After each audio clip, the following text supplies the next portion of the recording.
ඉගෙන ගන්න නංගිලා මල්ලිලාගෙන් බොහෝ දෙනා කියන දෙයක් තමයි ගණිතය අමාරුයි කියන එක. මටත් කාලෙකට කලින් ගණිතය අමාරු වෙලා තිබ්බා.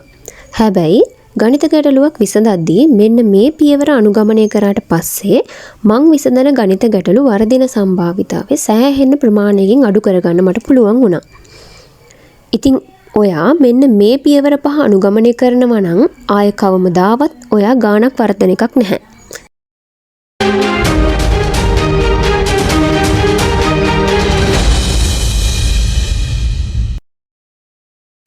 ගණිතයේ ප්‍රශ්නයක් දැක්කට පස්සේ ඒක දැක්ක ගමන් විසඳන්න යන එක නංගිලා මල්ලිලා කරන ලොකු වැරැද්දක්.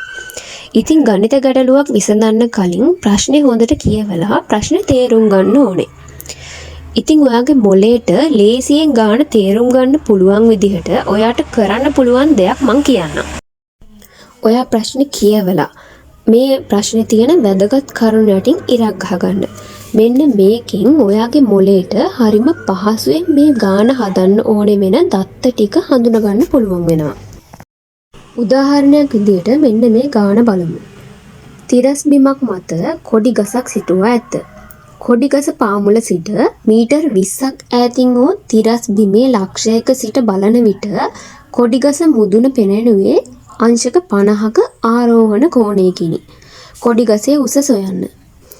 මෙන්න මේ ගානේ ගස පාමුල සිට සෙන්ටිමීටර් 20ක් සහ අංශක 50ක ආරෝහණ කෝණය කියන දත්ත දෙක යටින් මම ඉරක් ගහ ගන්නවා. මේ ගානේ හැටියට මට වැදගත් වෙන දත්ත ටික ඒක. දැන් මගේ මොලේට ලේසි වෙනවා මෙන්න මේ ගානේ තිබ්බ මෙන්න මේ දත්ත ටික පහසුවෙන් හඳුනා ගන්න. දැන් දෙවනි පියවර ඔයා දැන් දත්ත ටික තෝරගෙන ඉවරයි. ඊළඟට ඔයා කරන්න ඕනි මෙන්න මේකට ගැලපෙන රූප සටහනක් ඇඳගන්න එක. මේකෙන් ඔයාගේ මොලේට තව දුරටත් මෙන්න මේ දත්ත ටික ග්‍රහණය කරගන්න පුළුවන් වෙනවා. මෙන්න මේ විදිහට තිරස් බිමක් ඇඳ ගන්නවා. ඊට පස්සේ කොඩි ගස මෙන්න මේ විදිහට ඇඳ ගන්නවා. මේකේ කියනවා කොඩි ගස පාමුල ඉඳලා මීටර් 20ක් ඈතින් ඉඳලා තමයි බලන්නේ කියලා. ඉතින් මම මේ විදිහට මීටර් 20 ලකුණු කරගන්නවා. ඊට පස්සේ මෙන්න මේ ලක්ෂයේ ඉඳලා අංශක 50ක ආරෝහණ කෝණයකින් කොඩි ගසේ මුදුන පේනවා කියලා තියෙනවා. ඒක මම මෙන්න මේ විදිහට ඇඳ ගන්නවා. කොඩි ගසේ උස h කියලා නම් කරගන්න ඕනේ. දැන් ඔයා වචන විදිහට තිබ්බ මෙන්න මේ ගාන ඔයාගේ මොලේට හඳුනා ගන්න පහසු වෙන විදිහට චිත්‍රයක් ඇඳලා ඉවරයි. දැන් ඊළඟ පියවර. දැන් ඔයා මේ ගාන හදන්න ඕනේ සිද්ධාන්තය මතක් කරගන්න. ඔයාට මෙතන ඍජුකෝණී ත්‍රිකෝණයක් තියෙනවා. කෝණය අංශක 50යි. අංශක 50 කෝණය බද්ධ වෙලා තියෙන බද්ධ පාදයේ දිග සෙන්ටිමීටර් 20ක් කියලා දීලා තියෙනවා. ඉතින් අපට හොයන්න තියෙන්නේ කණුවේ උස කියන්නේ h.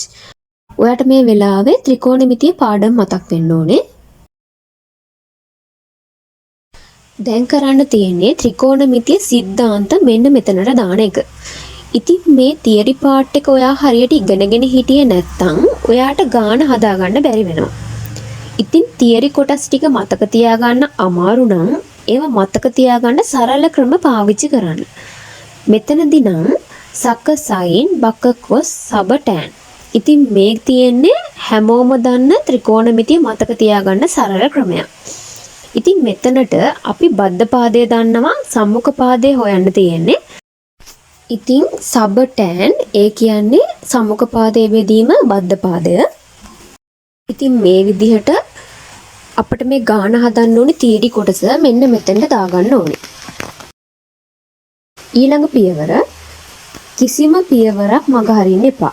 ඔයාලා දන්නවා O level papers වලට ලකුණු දෙද්දී පියවර වලට ලකුණු දෙනවා. ඉතින් කිසිම පියවරක් මග හරින්න එපා. අනික පේපර් එක පිළිවෙලට ලියලා නම් අපේ අතින් මොනවාම හරි වැරද්දක් වෙලා තියෙනවා නම් අපට වැරදිලා තියෙන තැන හරිම පහසුවෙන් අපට හොයාගන්න පුළුවන්. ඒ වගේම මේක පේපර් එක බලන උත්තර පත්‍ර පරීක්ෂකවරයාටත් පහසුවක් වෙනවා.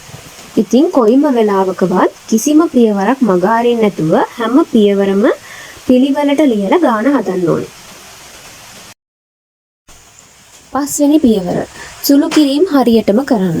කිසිම විදිහකට කලබල වෙලා ගාන හදන්න එපා. ඒකෙන් වෙන්නේ ගාන වර්ධින්න තියෙන සම්භාවිතාවය වැඩි වෙන එක. ඉතින් හැම වෙලේම සුළු කිරීම කරන සරල ක්‍රම පාවිච්චි කරන්න. මම ඉදිරියට වීඩියෝ එකක් ගේන්න බලාපොරොත්තුෙන් ඉන්නවා මේ විදිහට වරදින්නේ නැති වෙන්න සුළු කිරීම කරන ආකාරය ගැන. ඉතින් වරදින්නේ නැතිව කලබල නොවි ගාන හදන්න පුරුදු වෙන්න ඕනේ. ඉතින් ගානක් හදද්දී මෙන්න මේ පියවර අනුගමනය කළොත් ඔයාට කිසිම ගානක් වරදින්නේ නැතිව හදාගන්න පුළුවන් නේ. ඉතින් මෙන්න මේ වගේ වීඩියෝස් දිගටම බලන්න Brain Buzz subscribe කරලා තියාගන්න. ඉතින් වීඩියෝ එකෙන් ඔයාට ප්‍රයෝජනයක් වුණා නම් like එකක් දාන්න අමතක කරන්න එපා.